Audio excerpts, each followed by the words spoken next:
Senhor ministro Flávio Dino, o senhor tem decepcionado os brasileiros, frustrado as pessoas que lhe confiou esse cargo e, obviamente, nós temos divergências gigantescas politicamente e ideologicamente.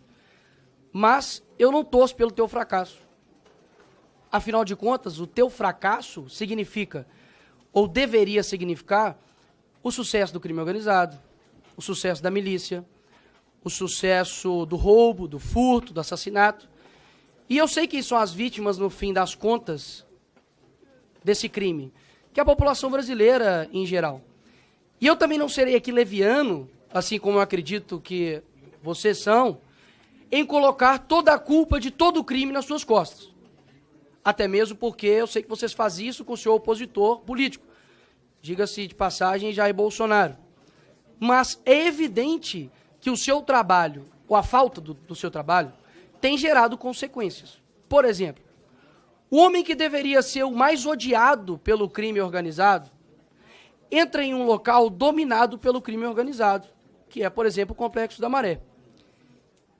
E como explicar isso para um cidadão comum brasileiro? Porque a esquerda, que odeia o Bolsonaro, ainda assim, ela confessa de que o crime odeia ele. E odeia, inclusive, o ex-ministro da Justiça, Sérgio Moro, que inclusive teve ameaças, né, de matar a sua família.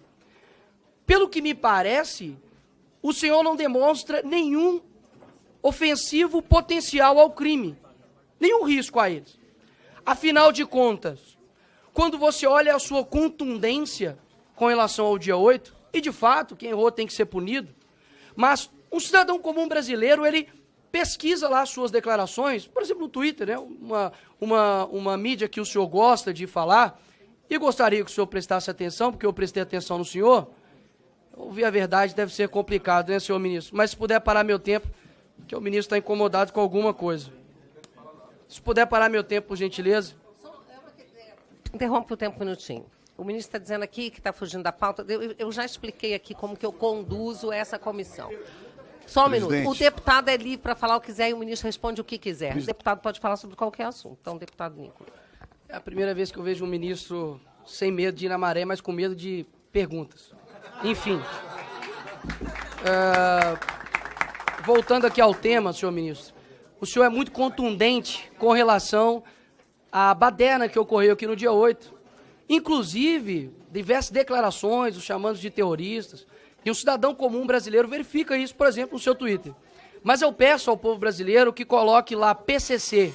Vai ter 2 menções somente. Inclusive defendendo, dizendo que não há nenhum atrelamento entre o PCC e PT. Quando você pesquisa lá Comando Vermelho, não há nenhum tipo de menção no seu Twitter sobre o Comando Vermelho.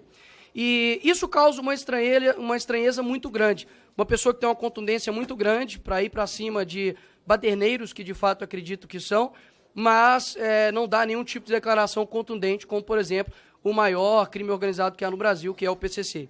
Nós vemos o tipo de foco do senhor, para mim é muito estranho, muito difícil de explicar, confesso. Quando, por exemplo, nós temos aviões sendo atirados pelo crime organizado no Rio de Janeiro, você tem 35 ônibus pegando fogo, e a tua prioridade é processar o influenciador porque ele ofendeu, lhe chamando de gordola. Quando nós olhamos tudo isso, é muito difícil de explicar. É muito difícil de explicar. Então, eu acredito que tudo que está acontecendo hoje no Brasil com relação à segurança pública, é complicado dizer que o senhor tem feito um bom trabalho. Porque de duas uma.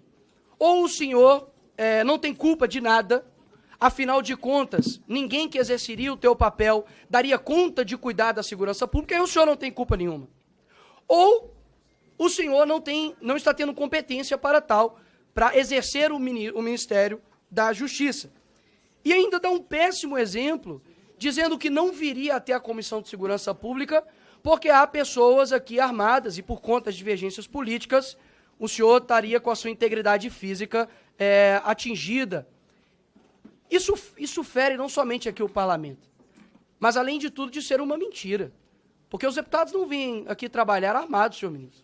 E o senhor sabe disso, ou ao menos deveria saber, como o senhor gosta de insinuar para as pessoas. Agora, quando nós olhamos para para os outros demais acontecimentos, a tua eloquência, o teu discurso, a tua fala, né, o teu deboche, o teu desrespeito, vem perdendo a graça. Inclusive, até a própria velha mídia tem te descrito o senhor como animador, né, de auditório. Porque o teu discurso, ele não sobrepõe a realidade das pessoas, horas. A realidade que vê um ministro focando em fiscalizar a oração de pastor, mas não vê um ministro atuante no que se diz respeito aos crimes que estão acontecendo no dia a dia. Ou seja, eu não estou aqui para poder torcer pelo teu fracasso, ministro Flávio Dino. Eu estou aqui para poder deixar bem claro que as suas declarações, e por mais que faça uma ginástica mental absurda, de que vocês precisam interpretar, é sempre nós, né? É como se o ministro fosse um iluminado. Ele sempre sabe de tudo e nós, meros seres abaixo de humano, precisamos interpretar o que o ministro diz. Afinal de contas, só ele entende o que ele diz. Até mesmo porque quando ele diz que a Polícia Federal está a serviço da sua causa, Lula, e do Brasil, aí o senhor diz que é uma mero dificuldade de interpretação nossa. Eu digo o contrário. As suas ações demonstram que o senhor tem feito com a Polícia Federal o que vocês acusavam de Jair Bolsonaro fazer na Polícia Federal. E agora nós temos uma brusca absurda de apreensão de cocaína e maconha, por exemplo. Redução de 28,6% de apreensão de maconha, comparados ao mesmo tempo do ano anterior, e 31,4% de redução de apreensão de cocaína. Ou seja, não está tendo coerência nas tuas falas e nas tuas ações. Isso, inclusive, eu acredito que tem atrapalhado o seu próprio chefe, Lula. Porque hoje isso é uma pesquisa que a aprovação tem caído no governo. Eu não sei quem te assessora ou se é da sua cabeça, mas essas declarações não têm ajudado o teu próprio governo, porque eu tenho certeza que a pauta número 1 no Brasil é a segurança pública. Ou seja, quando a pessoa vai trabalhar e ver um ônibus queimado, e vê lá, coloca no Google, Dino processa, e vê que não tem nenhum tipo de atuação contra, de fato, crime organizado, mas somente o trabalho padrão já da Polícia Federal, que tem feito, a pessoa sente-se frustrada. Então, eu acredito que não há coerência ou imparcialidade por parte do ministro. Pelo contrário, defende tudo o que condena e quando é da direita faz um show absurdo, vai para cima inclusive de ministros, de deputados que com as suas falas na tribuna, mas nada o faz contra, de fato, o crime organizado que tem destruído as famílias no Brasil. E por fim, pelo menos uma coisa eu concordo com o senhor, ministro Flávio. O senhor disse que o senhor era um personagem, né, dos Vingadores. Acredito que o senhor parece muito com o Nick Fury. Não sei se o senhor conhece. Só enxerga, de fato, realmente de um lado. Boa sorte para o senhor tentar explicar o inexplicável. Obrigado, presidente. O senhor me chamou de leviano, o senhor me chamou de mentiroso, o senhor me chamou de outros termos, disse que eu sou aliado de facção. Não, ele não disse coisas isso. desse tipo. Eu estou O senhor apenas... está mal interpretando a frase dele. Presidenta, ele disse que eu e o governo Lula era composto por levianos. A senhora pode consultar as notas taquigráficas. Se houver mais uma injúria que viole o decoro parlamentar, eu vou, obviamente, zelar pelo regimento da casa, que é meu dever como cidadão brasileiro. Ministro, o senhor Agora, pode deixar que eu, como presidente, estou zelando. Não... Eu ingressei 15 metros no Complexo da Maré. Pois não, obrigada. Com segurança. E eu não sei por que insistem em mentir sobre isso. Porque não gostam de pobre, apenas por isso. Um minuto de réplica, deputado Nicolas. Eu era convencido de que o ministro Flávio Dino era uma pessoa extremamente capacitada e colocariam todos no chinelo, mas isso, de fato, não tem se mostrado. Pelo contrário, o teu argumento é dizer que eu não gosto de pobre. Eu nasci na cabana do pai Tomás. Nasci numa favela em Belo Horizonte. Agora, nós já temos a solução. É só colocar o Flávio Dino agora em toda a incursão da Polícia Militar.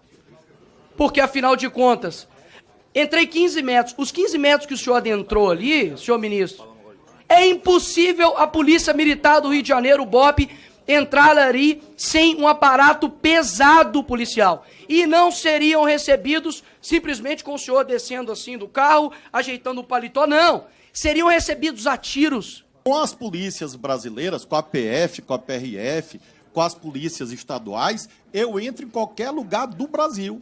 Porque eu... Por gentileza, deixa o ministro mais... Ministro, mais...